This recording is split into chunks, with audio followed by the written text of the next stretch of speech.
And I ended up in this nightmare situation trying to survive on a day-to-day basis. I sat in this situation for 1,352 days. Power to Live More with Joe Dodds. Welcome to the Power to Live More podcast, all about productivity, organisation, well-being, energy and resilience.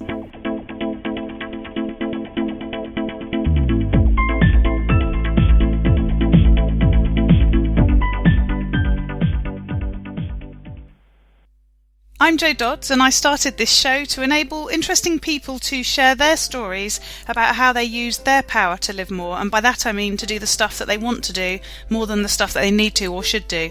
It's about creating a life for yourself where you have the energy, health and space to be happy and fulfilled, spending your time as you'd like, whether that be at work, home or somewhere else entirely. That's your choice. Hello. My name is Ellie Dodds and I'm co-presenter, and today Jo is interviewing Karin Volo. Karin and Jo were first connected as one of a series of collaborators in a book sharing their experience. They then both changed their paths and randomly met via the Engage for Success movement and went on to get to know each other as more than just stories in a book. Karin, Chief Joybringer and CEO of Evoloshen, is an expert in engagement, personal and organisational development, and is also an international best-selling author. With over 20 years' experience working with Fortune 500 companies globally, she has insights on business building, cultural transformation, building trust, purpose, and high performance. Karin loves working with cultural development, employee engagement, leadership training/mentoring, professional inspirational speaking and writing. She is also a certified CIQ coach.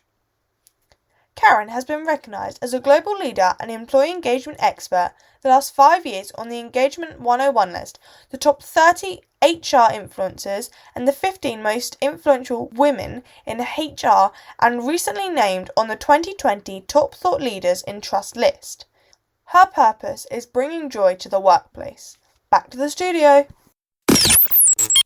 Today I'm interviewing Karin Volo of Evoloshen, who I have known for I don't know how many years now. We should have worked that one out. We were in a book together years ago, and then we randomly met, I think through Engage for Success at some stage subsequently, and realised that we had had that connection before, and then we've met up in real life a few times, which is unusual for my podcast guests. So it's been great to reconnect. We haven't seen each other for a few years, and lovely to have you here, Karin. Thanks for joining me. Thank you, Jo. It's an honor to be here, and I'm happy to reconnect with you. So start by telling us who you are, what you do, and crucially, where you do it.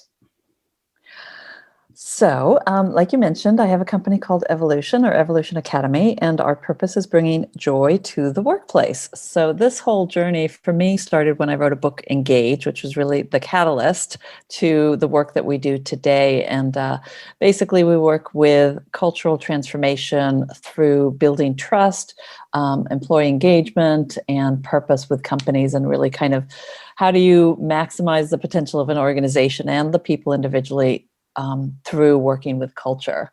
And I'm based in Stockholm, Sweden, but I do a lot of work internationally, and I do a lot of speaking and writing and training, basically. Those are my key areas. Lovely. And how did it all start? Because you haven't done this all along, and quite often people sort of have a corporate career and then sort of do much of the same in their own business. You call yourself, or you have called yourself, the bringer of joy, I think. Most people aren't called that. Is that right? Chief joy bringer, yeah, exactly. Chief joy bringer, that was it. Most people don't call themselves that in organisations. So where did it all come from? How did it all happen? Oh, that's a really interesting question, Jo. Do you want the real story, or do you want yes, to? I do, because I know some of the backstory. So yes, please. All right. So yeah, I'm half Swedish, half American, and grew up in the States. And joy comes from a series of children's books that I wrote for my daughters when I was going through one of the worst times in my life, basically. And I'll keep this story very short. I'm pretty open about it. I've got a story about this as well that I've written. But I had worked for a number of years in executive search and headhunting, and I've always coached people in working with culture and matching values and culture and those types of things. And back in 2006, I had a massive life crisis because I had my first husband, who I had divorced 6 years earlier, found out he was a professional con man. And that's what was the catalyst for me to move to Sweden. And then I researched him and found out, everything he had told me was lies, and he was very abusive. And so I divorced him. Well, I didn't know there was a part two to this whole life crisis, because I was on a business trip to the US and working on expanding my business. We were ready to franchise out this executive search firm throughout Europe. And after this amazing week where everything was going well, I was getting ready to board the plane, and I actually got a tap on the shoulder. There were two US Marshals, and they said 7 words that froze my life. They said, "We have a warrant for your arrest." And they proceeded to take me into custody. And I went into a high security jail, and I sat in downtown San Diego. What had happened was that my first husband, like I said, who had divorced 6 years earlier, he had used my name on documents with his business dealings down in Mexico. And so they were trying to extradite me to Mexico. And I ended up in this nightmare situation, trying to survive on a day-to-day basis. I sat in this situation for 1,352 days and trying to get through that, not being able to see my children the whole time. That was the worst part of it. They were 6 and 8 when it started. And so I missed a big portion of their childhood. And basically during those 4 years, I was trying to figure out how to stay in a positive frame of mind. And I was reading all sorts of books and doing everything I could to just practice, getting through each day and having hope. And basically I was visualizing my charges were dropped. I was released. I got to go home. And in the end, that's exactly what ended up happening. So when the case actually finally got in front of a judge in Mexico, he closed it out, said this should have never been a criminal case. And basically the whole thing was dropped. So I came home in 2010, and just coming out of that kind of horrific experience of a lockdown, literal lockdown for so many years, trying to figure out what am I supposed to do with my life now. And just to make a long story short, ended up writing this book, Engage, and Engage was the catalyst to the work that I do today. And the work that I do really is a lot of training, teaching people how to reach the best version of themselves and to empower them and to give them tools to be able to kind of handle whatever life might throw their way. So it's kind of ironic because basically we're in 2020 and this year has been a crazy year, and it's been a time where I've actually been asked to share my story a bit more because so many people have been having to deal with a lockdown situation. And, I've been teaching about resiliency and how to manage it and how do you, get in a mental state of mind so that you can deal with whatever's coming your way. Yeah. Yeah, that's the catalyst. Yes, exactly. Yes, a very dramatic catalyst, and as you say, useful for the current climate, I guess. Although I'm sure it wasn't anywhere, or rather, I'm sure it was much worse than we've been going through. I keep having conversations with people about how a lot of people are actually, okay. In this current situation, that obviously there's people with terrible situations going on and awful living arrangements and domestic abuse and all those other things, but I do think a lot of the people who are going through this are in a much better position than they might be, and certainly compared to the the example that you've just shared for us. So when we met, that book that we talked about, I think we had to share something about a learning point or adversity we'd been through or something, and I remember getting the book, and I didn't know you then, and reading it and along with some of the other people in there, I think yours was probably the most harrowing story. I was sort of thinking, oh, my story was really benign. I wish you told me what everyone else was saying. I might not have wanted to contribute. You would have found a worse story to share. Yeah, exactly. So I'd have really dug deep, but as it wasn't in any way comparable. So it was then really weird that we, sort of met through our business interest in other ways, because I wasn't even looking at employee engagement at that stage. So the fact that we ended up meeting further down the line was I.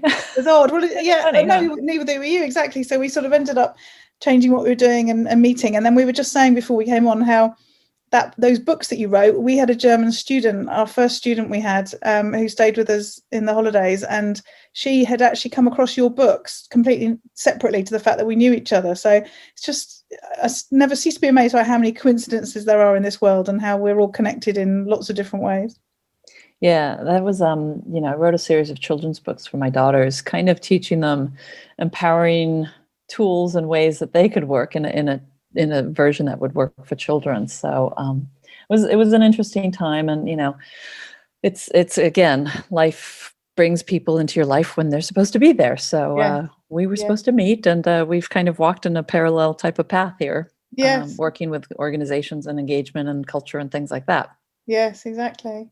So talk about how you work with your clients, because you, as you say, you live in Sweden, you've traveled as part of your work naturally because your clients have been in other countries, and done, presumably you did things online before as well. But obviously, the lockdown has created a scenario where most people are working from home and aren't able to travel. So some people, have been used to sort of always being away, and now they're always at home. I think you've done a bit of both over the years. How much has it changed this year for you in terms of how you work with people? Well, the travel is gone, obviously. So because normally I do travel quite a bit. But I think Evoloshen in general has been better positioned because we had, like, I'd say half of our trainings online anyway. We've already been doing it for several years. So when the lockdown started happening and things just got everybody put everything on hold, we took our time to just put the rest of our trainings online. And as I mentioned before we started talking, after the summer, things just started to take off. And it's been interesting because, we've ended up working much deeper with companies with their culture and empowering their employees and giving them tools. And then what's been interesting, at the end of 2020, I all of a sudden have been starting to get booked for a lot of speaking engagements, which have been virtual speaking, but they're having me come into their town hall meetings and things like that. So normally when I work with companies, oftentimes the way that we start is they'll have me come in and do a inspirational talk or some sort of a keynote presentation or something where I'll share my story, but then we'll also talk about culture and kind of set the groundwork for working with culture moving forward. And then, we do different types of trainings that work with individuals, whether it's managers or, all of the employees. We have a joy ambassador training. We do a building a trust training, which is about building trust, because that's what I found is really the foundation to doing culture work. And then I have a certification for cultural engagement that people can take that basically become experts on how do you work with culture strategically. It's interesting. We were talking this week in one of the Engage Success meetings where about how it almost feels like during this last year, the companies that weren't doing things very well are doing them even worse. And the people that were doing things well are doing them much better. We feel it's been quite polarizing in terms of focus, because, the first few months were it was crisis mode, and people were scrabbling to decide what it looked like. And, companies like my husband's company were suddenly working from home, having not particularly got their infrastructure nailed before that sort of thing. And so there was a lot going on, but it feels like the last 6 months, organizations have started to plan more in the climate, rather than saying, when it's over in a couple of months, they're now sort of thinking, it may not be over. So what can we do given everything that we've got and what's going on? Is that how it's felt for you? Yeah, definitely. I've absolutely seen that happening as well, that they just can't keep everything on hold. So they're figuring out creative ways to start moving forward with, their development of their people or whatever the case might be.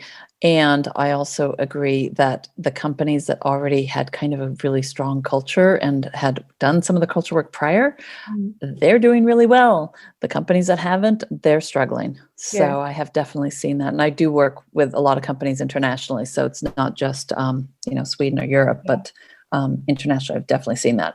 Yeah. And do you think the sort of the benefit, or not the benefit, the result in the end for your own business will have been positive? I think so, because we have been, like I said, I think we're ahead of the game in the sense that we've had a lot of our trainings online and now everything is available online. We're pretty agile. So, I'm bringing on coaches to help and support. We're doing, actually, I don't do the coaching myself, but I have several coaches on board with us that are helping to support clients, and they're investing in coaching for their employees as well. So it's been interesting to see. I mean, I think I think this is really where the resiliency comes in the sense of you've got to be agile, you've got to be creative, you've got to be willing to, innovate and take some risks and just get yourself out there. And then I also think that the world really needs, particularly, this type of work, especially right now. Yes, yeah. I do think it's sort of like we had to just get on and do stuff. But I think in my business, I think there'll be, or already I can see there are things that I wouldn't have got around to doing, but I've either had to do them or I've had the space to do them, or they needed to be done, it needs to be done because of the situation. So there has been some benefit in terms of that. And I guess it's partly because we've just had a lot of extra time without the holidays and the social arrangements. Exactly. And I think that's probably a really good way to kind of sum it up for everybody, that we've been forced to do what we didn't have time to do before. Yes. And, Exactly. and it's been a good thing because it's stuff we've probably been wanting to get to and just haven't had the time or the energy or whatever. Now it's like, okay, let me get that done. At least I can do that part. Yeah, exactly. So how does that then sort of move into that integration between sort of work life and home life? I mean, again, we've both worked from home for a long time, so some of that stuff was probably fine already, but we've had extra people in the house, children at home and things like that. Have you got a certain way of moving from work to sort of personal stuff, or is it integrated and flowing? How do you make that happen? Yeah, I'd say for the most part in our household, it's been really smooth. I mean, my daughters are grown now. I will tell you, prior to that, horrific experience, I could never work from home. I was like, I had to have an office. And after I came home, basically 2010, it was like, no, I'm going to be home. I want to be home when they come home from school, and any minute I can have with them that just happens to come up kind of sporadically or randomly, it's like those moments are gold for me. So I have, been able to work from home for, the last decade. And, the work that I do in clients, I go to their offices or, whatever. And like I said, I've traveled quite a bit. So it's been a variation for me in general, but now I'm at the point where after this whole situation ends in our world, everyone's going to go back to their lives and they're grown and they're leaving. So I'm probably going to start to look at having an office again. But, it hasn't changed my life that much. And because I did a lot of work internationally already, I was used to doing a lot of Zoom meetings anyway. So I'd say, and then of course I'm in Sweden, which, we didn't have the massive lockdown like everybody else did, which made it easier to keep life a bit normal. Yes. Yeah, we were just talking about that before we came on, weren't we? That certainly in the UK, people were raving about Sweden and how we should be allowed to do what we want and everything else. But I think the theme very much in your neck of the woods is about trust. We don't find fascinating because I do so much work. I've gotten pulled into working with trust so much, and being in a country where the citizens and the government pretty much trust each other to do the right things. It's like unusual from, I think, everywhere else in the world.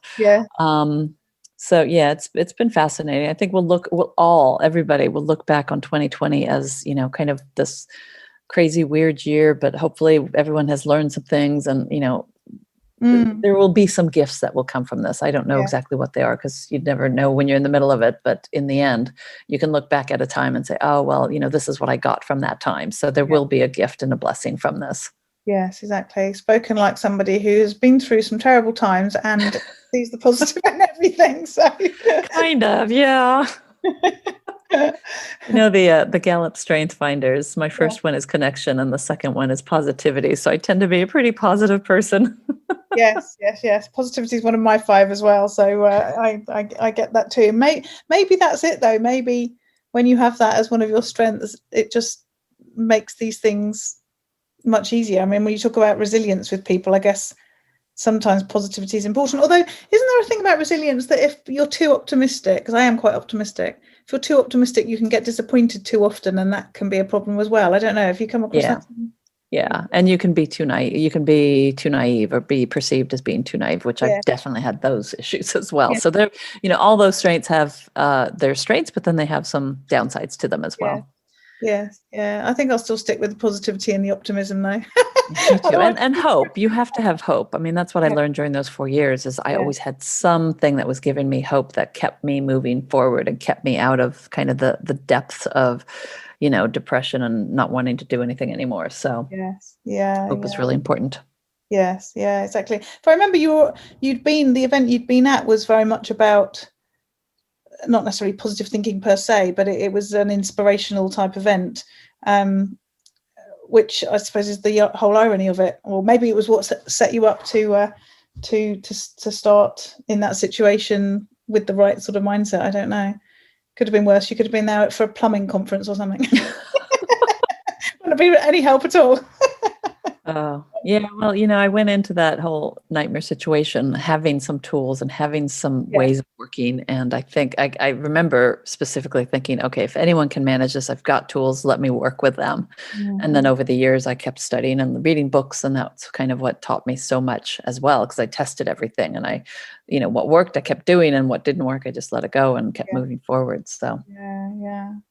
So, in terms of getting things done on a daily basis, how do you manage that? Do you use a task list? Do you use technology? Are you one of my pen and paper people, as most of my guests are? isn't that funny? I do have a notebook I use and I do write in it. Obviously, you have, your calendar online, but I do like to kind of plan out my weeks and then just look at what's on the schedule. What are my priorities for that week?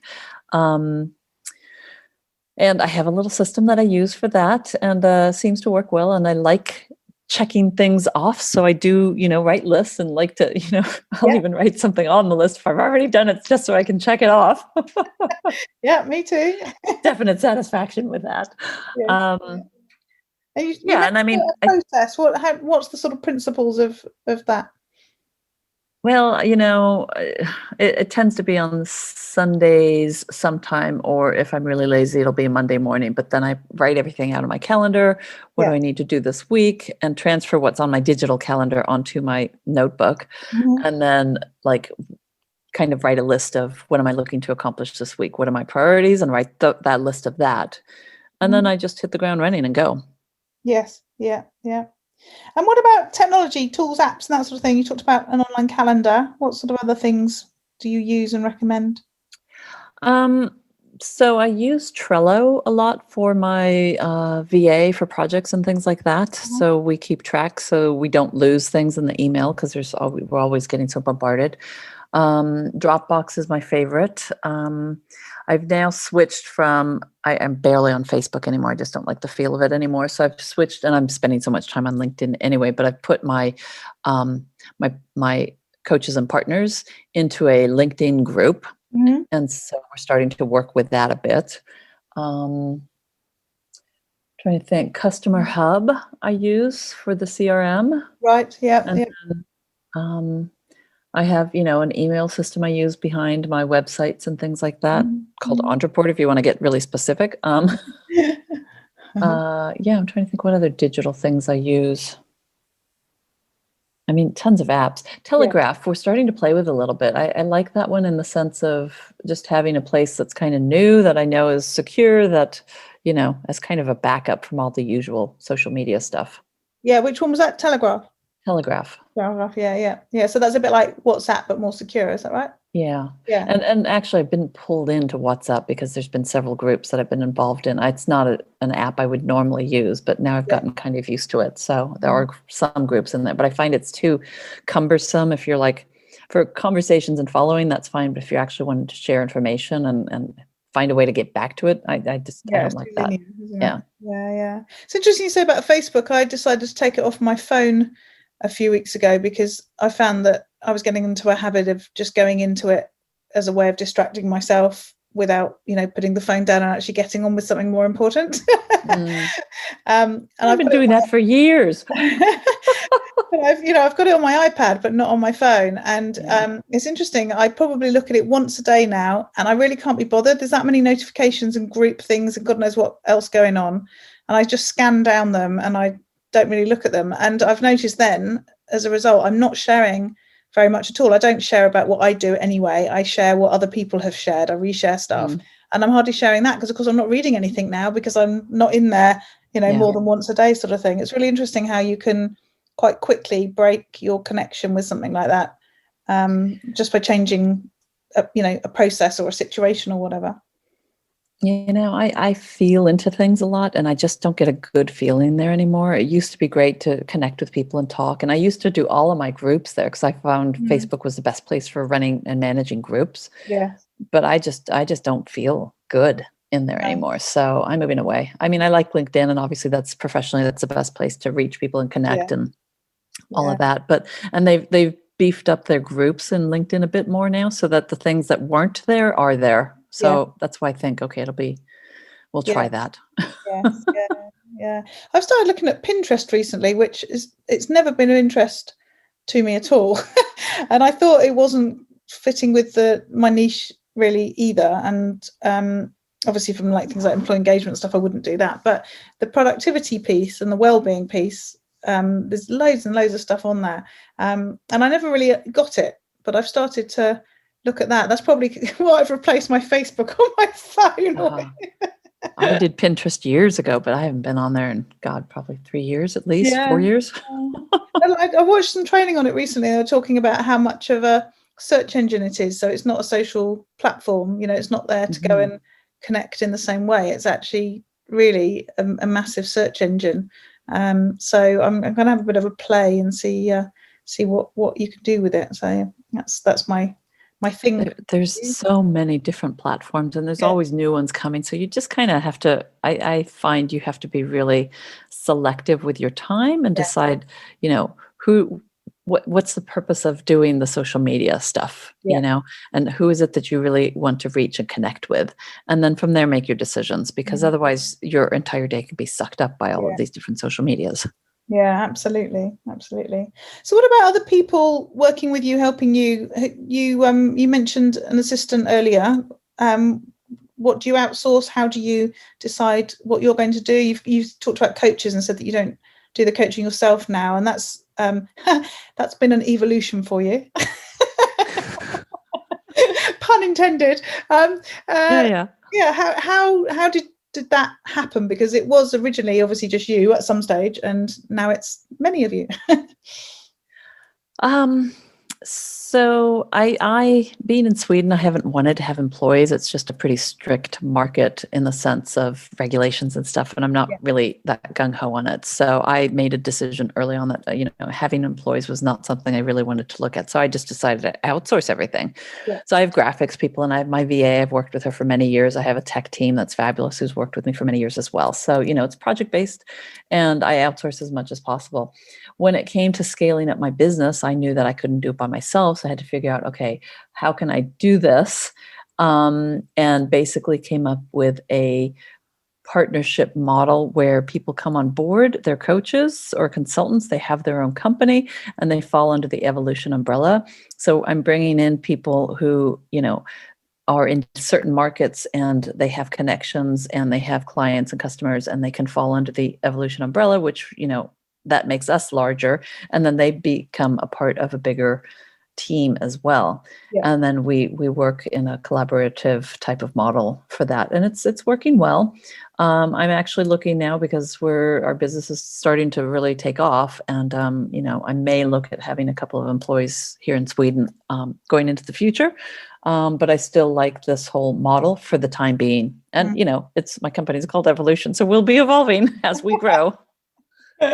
Exactly.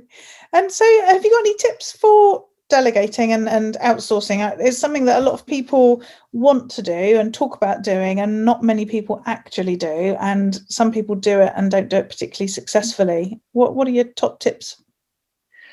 That's a really good one, because as a entrepreneur and as a solopreneur, if you're working by yourself, you end up doing so much of everything. And you really need to look at what are your strengths and what should you be spending your time on, and then everything else should be just delegated out. So that's been a process for me to learn along the way as my business has grown, and just trying to figure, and I'm really looking at that very closely now too, because like I said, I don't do the coaching. I'm going to bring in coaches that will do the coaching for me. I am still doing the training, but I've told my coaches, you guys are learning the training as well. You're going to be doing the training, and I'll train you to do these trainings, but I'm not going to be doing them, all by myself, because then I become like a bottleneck for the business. Yeah. So it's a matter of, it depends on your strengths, and you have to really look at your strengths, evaluate that, and then figure out, okay, for whatever my strengths are, this is what I want to be spending my time on a daily basis. And then everything else, you try and find really good people to say, okay, you take that for me. Yes, yeah. And I think that you mentioned bottleneck. I think identifying where you are a bottleneck can be really helpful as well. One of my Power to Live More Calm members has recently been doing some outsourcing with her podcast, and she sort of responded back to let me know how she was getting on, and said, oh, it's fine, I've communicated it, they know what they're supposed to be doing, but actually it's me that's now the bottleneck, because there's things that she needs to do before they can do their bit, sort of thing. And I think if you can look for those friction points all the time and try and take those away, then that can be really helpful. But it isn't, a panacea. As soon as you get other people involved, there's still things that you probably do need to do that do get in the way of them doing their job. And then you've not really outsourced. You've just got people sitting there waiting for work that you can't give them yet.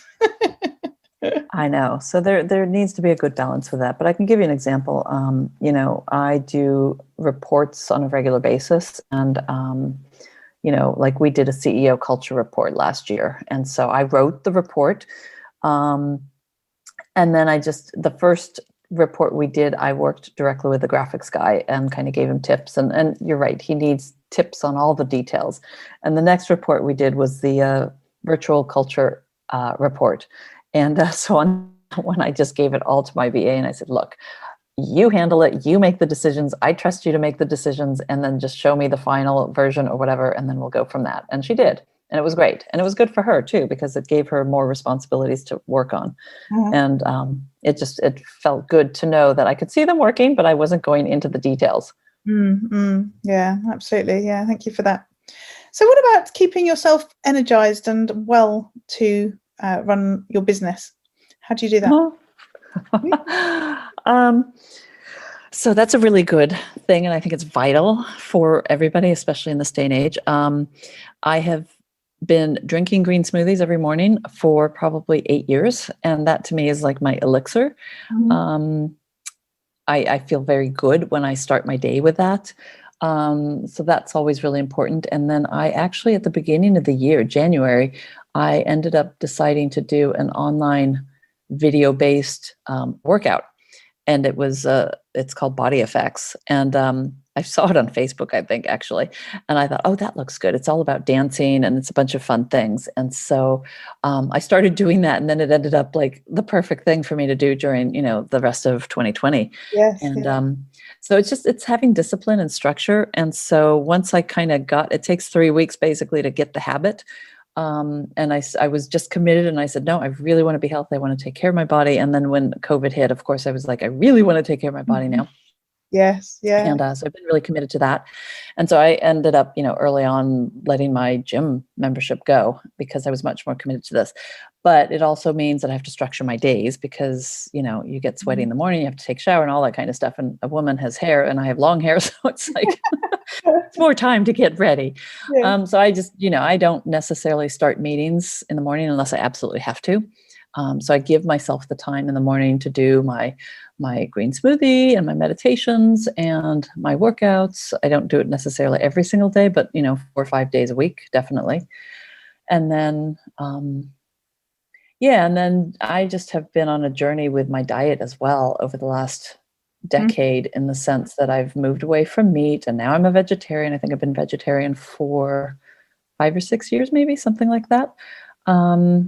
And there's a website I found called So Vegan that has great recipes. So I've learned to cook vegan food. We do a lot of vegan cooking actually, but it's like really delicious recipes. Yeah. So just eating healthy, making sure you get good sleep, and taking care of your body, getting general exercise. And I have a dog, so she forces me to go outside every 3 times a day at least, and that helps. Yes. So I get outside, and that gives me a little variation as well. Yes. Yeah.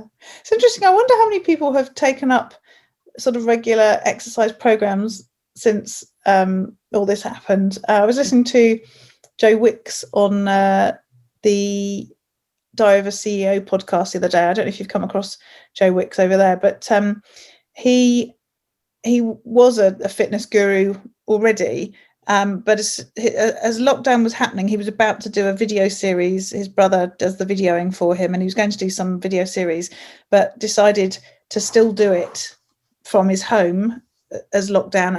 And he basically told all the schools that he would be providing it for them. So he'd sort of provide the PE lesson, if you like, for the schools, the primary schools particularly, I guess, as part of the lockdown, and his, giving back and everything else. And like overnight almost, he had, I can't remember how many that were watching his live, and it was millions or 1 million or something. And then like on the replays, it went up to about 7 million or something. And he was saying he got introduced to, I think Channel 4 came and asked him if he would go on, broadcast it on Channel 4. And he said, I can't, because there are people all around the world now who are following me every day in all sorts of, countries that you wouldn't have imagined. He said, so I can't just go on to UK telly because, I'd be letting down my audience. And so he carried on.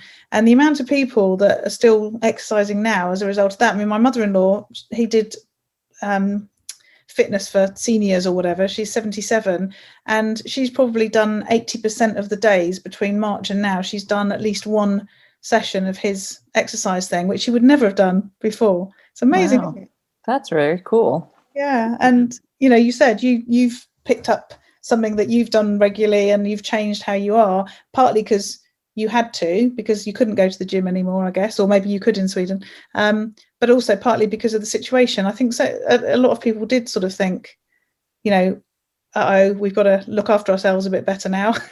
We're not, doing the normal thing. So what can we do instead? And it perhaps, we were talking at the beginning as to whether what positives will come out of this. I think for some people, sort of regular exercise and thought about their health actually is possibly, one of those benefits.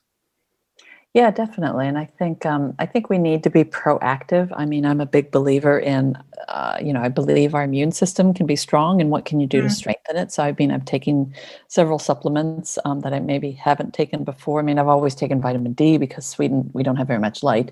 Yeah. So I take that just year round. But zinc, I've added zinc, and I've heard, if you take vitamin C and zinc and vitamin D as a combination, it's going to strengthen your immune system and keep you healthy. Yes. So why not be proactive and, knock on wood, I haven't gotten sick, but I also believe in my green smoothie too, which is, full of spinach in the morning. And I'm not like someone who likes a lot of spinach just to eat it, but to drink it smushed up with, banana and mango, it tastes pretty good. So I get tons of vitamin C that way. Yes. Yeah, that's good. Yeah, no, I was sort of thinking about such things and supplements and taking care of myself, and then I managed to get shingles anyway. So my immune system clearly wasn't working very well. So probably just as well that I don't go out. And that we have been properly locking down in our house on the basis of the whole immune thing. But yes, I'll have to look at zinc. I've got the rest of it going on, but I'll look specifically at zinc now. You've given me that piece of advice. Zinc is supposed to be really good, especially with the COVID thing. Yeah. So. Yeah. So what about learning and improving yourself? How do you keep that going? That's a really good question. I used to read a lot. That was like my thing of just reading personal growth, self-help type books. Yeah. I read hundreds while I was in that jail situation.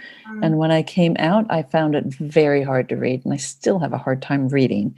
I do read. I read a lot, but like to sit down and actually read a book, it's a bit of a challenge for me. So I like sort of not flashbacks, but is it that the sort of it's too much of a reminder really internally? I mean, I guess. Nah, I don't think so. I think I want to digest information differently. So I prefer audio. So I listen to several podcasts. If I'm walking, I listen to podcasts.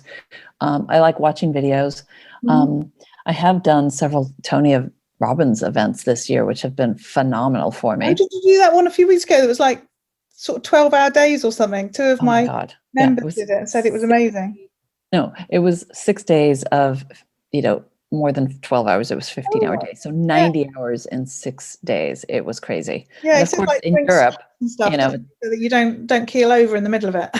no, but you learn about getting into peak state, which is really fascinating because I've done so much personal growth and development stuff for all my life. But he also teaches about the physiology in your body. And I mean, I've gotten into a lot of the neuroscience, so I understand this. And he comes from, a neurolinguistic background as well. So it's fascinating for me to just see how you can manage to go, 15-hour days, 6 days in a row and not be completely exhausted. Although I will say I did feel jet lagged afterwards because it started at 4 p.m. and went to about 6 or 7 a.m. So it was all nighters. Yeah, it's just amazing to hear how he did that and sort of had the numbers he had and kept the engagement and the attention for as long as he would in real life. But it was all through technology. So for people who say technology doesn't work for lots of these things, it can do. It doesn't always, and it's very much about how you run it. But he clearly managed to convert what he normally does in real life to the virtual world successfully. He wouldn't have had people online for that long if he hadn't been able to do that so successfully.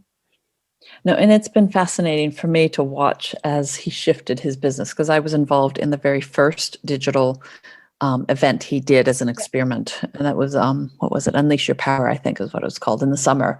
And it helped me to just get in a positive state of mind, and I mean, really, for positive inspiration and things coming in. I've definitely felt some energetic breakthroughs myself and stuff that was holding me back. And it's been fascinating to see how he's been able to manage with thousands of people on these events. Yes. Yeah. Somebody was telling me that he was like looking at a whole sort of bank of pictures of people on Zoom, and he was like picking people out and saying, what do you think? Or, wake up or whatever. It seems like, you think a Zoom call when you've got like 30 people, it's bad enough. Imagine having thousands of people all around you. It must be really hard. Never mind as the attendee for 12 hours, if you're running that at that level of energy. Amazing. Yeah. Well, again, it's about innovation, creativity, and, looking at your business. Because, I mean, if you're running an event business, that industry has been annihilated and they've had to shift. And, it's worked. It's actually worked for several people or several companies. So it's been interesting to see. Yeah, again, that's the thing about, some people are doing things and success much better than they were. And some people have gone the other way. It is definitely that, pushing further apart between people that are successful and people that aren't, I think, from the things that I've seen. Well, it's like you can wait around for this to blow over and be in, having a pity party and thinking, oh my gosh, what am I going to do? Or you can say, okay, this is a situation. We don't know how long it's going to last. What can we do? And how can we pivot so that we can serve and help others with whatever our gifts we're meant to be giving to people? Yes. Yeah, exactly. So when I arranged the questions, the interviews, I ask what questions you'd like me to ask you if I don't think about them myself. And one of the questions you had was about what you're looking forward to in 2021. So we're actually recording this in December, although it won't be going out until April. So this is your time to predict what you'll be doing when this is published. Oh, wow. Yes, I just think that in 2021, it's going to be a much easier year. It's going to be a more positive year for everybody. I think we're still going to have a lot of chaos and turmoil in the world events, but I think that people are going to be settling into a little bit of their routines and what they can do and how they can manage their lives. And, moving forward, we have to continually move forward as we evolve as individuals as well. So I'm actually personally looking forward to 2021 a lot, because I just, knock on wood, I don't think it can be as crazy of a year as it has been this year. Yeah. So we'll knock on wood, please. No. And I don't know that we'll be going back to a lot of travel yet, but I'm looking forward to being able to meet people kind of on a normal basis and reconnect and like have a dinner party. My gosh, I would love to have that, Yes, yeah, exactly. Yeah, even introverts are hoping for more extrovert activities. Exactly. So last couple of questions. Firstly, what about those days where it all goes horribly wrong, where you have a bad day? How do you deal with that? And some of your days have been a lot worse than the average person. Oh gosh, I think, to be honest with you, because I've had such, 1,352 days of hell, that Yes. I don't really have bad days, to be No. honest with you. I mean, Well, if I find something starts off on the wrong foot, I just try and get grounded and shift the day so that the whole day doesn't um, become bad. But I work so much with gratitude. I mean, I wake up in the morning and I'm thinking of things I'm grateful for. When I go to bed, I'm thinking of things I'm grateful for. So that's really one of my strategies in the sense of trying to stay in a positive frame of mind. And when you have a lot of gratitude, you know, you're able to see more good things in the world. You're able to sleep better. You have more self-esteem. There's all sorts of stuff that's behind gratitude that's proven in different studies. So I think that's my fallback. If something bad goes on, it's just like, okay, shake it off, pick yourself up, and what can you do? And move forward and focus in on something good instead. Yes. Yeah. Lovely. Thank you. And what about those days where you get to live more, and that's where you get to do more of the things that you want to do and less of the stuff that you don't want to do? What do those days look like for you?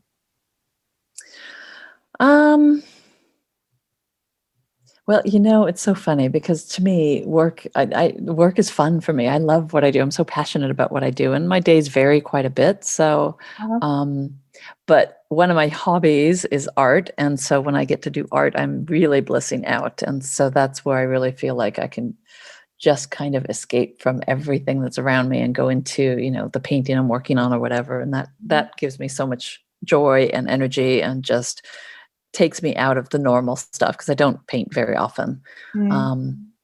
So like, for example, with holidays coming up, generally between Christmas and New Year's, I will always take a day or two and just paint the entire day. And it's like, oh, I so look forward to something like that. Yeah, that sounds lovely. Do you have all the gear? Yeah.